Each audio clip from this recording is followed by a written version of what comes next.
Oke sobat trader semuanya, kali ini kita akan belajar seputar trading kembali ya. Dan kali ini saya akan bahas daftar kesalahan trader pemula yang paling sering terjadi. Dan bahkan sebagian trader itu tidak sadar kalau itu adalah sebuah kesalahan gitu. Dan hal-hal yang akan saya bahas kali ini merupakan hal yang sangat penting dan belum saya bahas juga, sebagian belum pernah saya bahas di channel ini. Jangan lakukan hal-hal ini jika Anda ingin sukses dalam dunia trading. Oke, langsung saja kita akan bahas ya. 5 kesalahan trader pemula yang paling sering terjadi dan menyebabkan kerugian besar.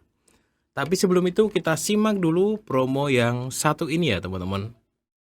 Oke, untuk teman-teman semuanya yang mau trading forex, jangan lupa sama Broker XM. Dan di bulan Juni ini juga ada webinar eksklusif teman-teman dengan tema sukses trading crypto CFD ya. Jadi ini teman-teman bisa ikuti gratis. Ini adalah belajar gratis dengan para ahli dari Broker XM.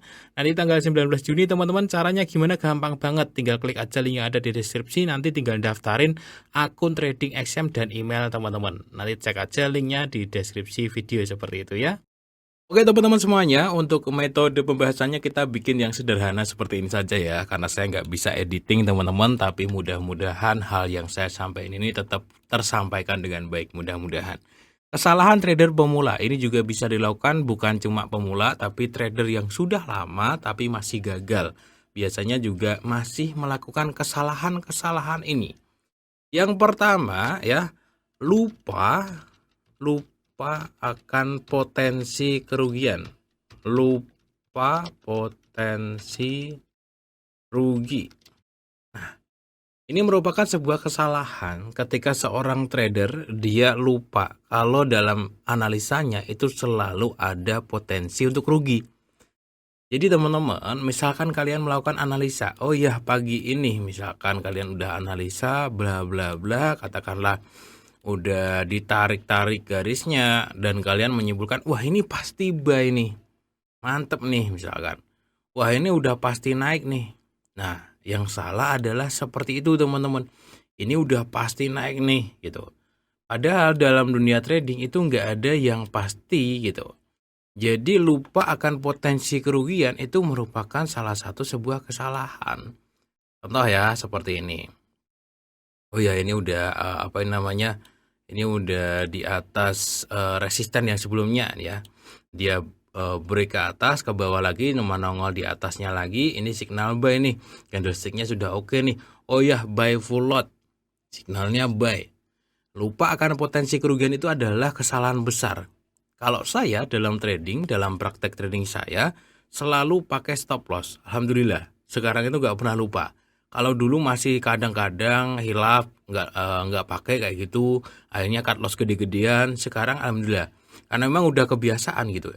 Karena memang udah kebiasaan setiap kali saya melakukan analisa, oh ya ini buy nih, signalnya bagus untuk buy, tapi bisa juga turun gitu. Jadi ini adalah kesalahan yang pertama, ketika seorang trader lupa akan potensi kerugian. Oke, langsung saja nomor 2 ya.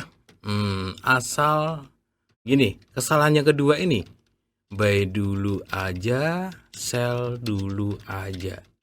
Jadi masuk sebelum ada signal. Ya, kesalahan kedua ini. Misalkan nih teman-teman ya, ini belum ada signal buy gitu, tapi kok rendah gitu. Adalah buy dulu aja lah. Gampang, nanti kalau turun tinggal buy lagi kayak gitu. Ini adalah kesalahan fatal seorang trader di mana dia tidak mau menunggu gitu. Tidak mau menunggu, jadi asal aja gitu. Misalkan marketnya udah tinggi banget nih gitu, udah tinggi banget ya, intinya udahlah sell dulu aja, marketnya udah tinggi, itu adalah sebuah kesalahan. Dan ini banyak terjadi loh teman-teman, banyak terjadi pada trader-trader yang nggak mau nunggu gitu. Misalkan marketnya udah tinggi banget gitu, tapi di sini masih signalnya, masih candlenya hijau semua. Olah, ini kan udah tinggi banget nih gitu. Biasanya sih ya, ini udah tinggi banget nih, udah nyampe resisten. Ya udahlah sell dulu aja lah gitu. Padahal belum ada signal sell di sini. Gampang, ntar kalau naik sell lagi. Ujung-ujungnya apa? Tipe orang yang buy dulu aja lah, sell dulu aja lah gitu. Udah lumayan tinggi, udah lumayan rendah. itu biasanya dia akan keseret-seret market, kemudian dia akan entry berlapis-lapis. Akhirnya sell lagi, kok naik terus, sell lagi, kok naik terus, sell lagi. Ya karena memang belum waktunya gitu. Kayak gini nih, kan udah tinggi ya, merasa udah tinggi banget. Belum ada signal sell, di sell lah kayak gitu. Kok naik lagi, di sell lagi, wah udah tinggi nih, udah pasti sell nih. Naik lagi, di sell lagi, padahal market itu bisa ke sana gitu. Begitu juga saat buy gitu teman-teman. Mentang-mentang udah rendah di sini ya, buy aja dulu gitu, buy dulu aja lah. Padahal candlenya masih merah, masih bearish, belum ada signal buy. Akhirnya dia turun, udah gampang, tinggal buy lagi udah rendah. Tak gampang tinggal buy lagi udah rendah. Inilah kesalahan yang masih sering dilakukan bahkan oleh trader-trader lama. Yakni dia nggak mau nunggu bener-bener signal yang bagus. Jadi buy dulu aja lah, sell dulu aja lah, udah rendah ini, udah tinggi ini gitu. Oke, yang ketiga teman-teman. Kesalahan yang dilakukan oleh banyak trader adalah menambah entry saat floating. Siapa di antara teman-teman yang awalnya tradingnya itu biasanya cuma satu lot, ya misalkan 0,01 ya, yang modalnya kecil-kecil tuh. 0,01 ya, di sini misalkan 0,01. Nah, tapi ya karena apa itu namanya? Karena lagi dan lagi akhirnya entry lagi. Ya siapa yang kerjanya seperti ini? Kalau saya dulu iya, teman-teman. Jadi selalu menambah entry, awalnya tuh cuma satu posisi. Nggak sadar mungkin seharian itu udah posisinya udah 10 gitu. Nggak sadar lotnya udah gede banget. Ya udah gede banget dan akhirnya dia loss gede bahkan margin call. Menambah entry saat floating itu adalah sebuah kesalahan teman-teman. Bagi yang nggak setuju sih silahkan aja ya. Tapi menurut saya itu adalah sebuah kesalahan. Kenapa? Karena kalau trading itu saya anti yang namanya averaging ya, anti yang namanya ngelawan arus nambah gede lotnya kayak gitu anti. Jadi saya itu tipe trader yang alhamdulillah risknya tuh rendah. Satu entry saya pelihara. Satu entry ini nanti bakalan rugi atau untung itu ya satu itu teman-teman. Ibarat kata ya modalnya, makanya modal minimal saya 2.000 3.000 dolar gitu biar bisa pakai lot 0,2. Ya hitungan orang Jawa di kampung lot 0,2 sehari katakanlah 50 sampai 100 dolar itu kan udah cukup. Jadi satu entry ini benar-benar saya pelihara teman-teman. Baik itu ditunggu sekalian satu entry ini apakah dia kena SL ataukah profit sekalian gitu. Jadi mau market montang-manting kayak apa, saya pantang banget untuk menambah entry teman-teman. Ya, ini khusus untuk teman-teman yang pernah merasakan ataupun mungkin sedang ngalamin juga. Ya nih, awalnya entry-nya cuma sedikit, lama-lama entry-nya jadi berlapis-lapis banyak banget kayak jaring kayak gitu. Nah, itu adalah sebuah kesalahan. Hati-hati teman-teman. Yang keempat, kesalahan yang keempat adalah tidak bisa berhenti. Ini adalah kesalahan fatal yang dilakukan oleh seorang trader. Baik itu saat profit ya, saat profit atau saat rugi sama aja. Ya, jadi harus berhenti dulu. Kalau teman-teman nggak bisa berhenti, ya jadinya babak belur. Ya, banyak banget kasus-kasus di mana seorang trader itu awalnya sudah profit, ya, tapi dia masuk lagi di hari yang sama, di hari itu, yang belakang itu loss gede. Bahkan yang tadinya profitnya gede, itu profitnya tinggal dikit, jadi loss ya, jadi loss gede. Ini sebuah fakta dan hampir semua trader pernah ngalamin. Awalnya udah profit ya karena nggak bisa berhenti ya, jadinya rugi gede bahkan sampai margin call gitu. Bahkan banyak trader yang udah margin call mereka itu nyesel. Kenapa tadi gua nggak berhenti gitu. Aturan gua berhenti dulu, tradingnya besok lagi. Dan memang ini sebuah ilmu yang simple tapi harus bisa.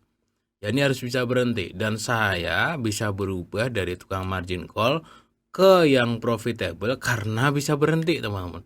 Simple banget sebenarnya itu. Jadi waktu dulu itu kan saya nggak bisa berhenti. Tadinya profit jadi rugi margin call. Akhirnya apa? Akhirnya saya memaksa diri saya untuk trading itu maksimal paling banyak sehari itu satu kali entry teman-teman. Beneran itu udah paling banyak. Bahkan sekarang karena memang saking nyantainya, seminggu itu paling saya 3 kali entry. Ya, sebulan itu paling sekitar 10 entry. Seperti itu teman-teman. Sebulan 10 entry itu udah banyak banget. Kalau zaman dulu pas awal-awal apa ya namanya? Awal-awal belajar trading itu 10 entry itu sehari lebih, ya bahkan sehari 20 entry, 30 entry. Tapi sekarang ya, sebulan 10 entry benar-benar nyari momentum yang bagus. Kalau memang loss ataupun profit berhenti dulu besok lagi. Kalau teman-teman bisa ngamalin ataupun melakukan poin keempat ini teman-teman, ya ini bisa berhenti, bisa ngerem lah. Akun kalian bakalan awet dan jangka panjangnya kalian bakalan jadi trader yang profitable. Kalau nggak percaya buktiin sendiri. Karena banyak sekali trader yang sebenarnya tuh sudah bisa analisa dan bertahun-tahun loss terus ataupun rugi terus karena masalahnya cuma ini doang. Tidak bisa berhenti. Dan ini adalah sesuatu yang sangat penting. Oke ya, yang kelima teman-teman, yakni ABC. Asal biru close. Ini adalah sebuah kesalahan. Kenapa sebuah kesalahan teman-teman? Banyak mungkin ilmu-ilmu yang ngajarin ABC ya. Yang penting biru langsung close aja. Terus pertanyaannya adalah ketika merah nggak lu close gitu.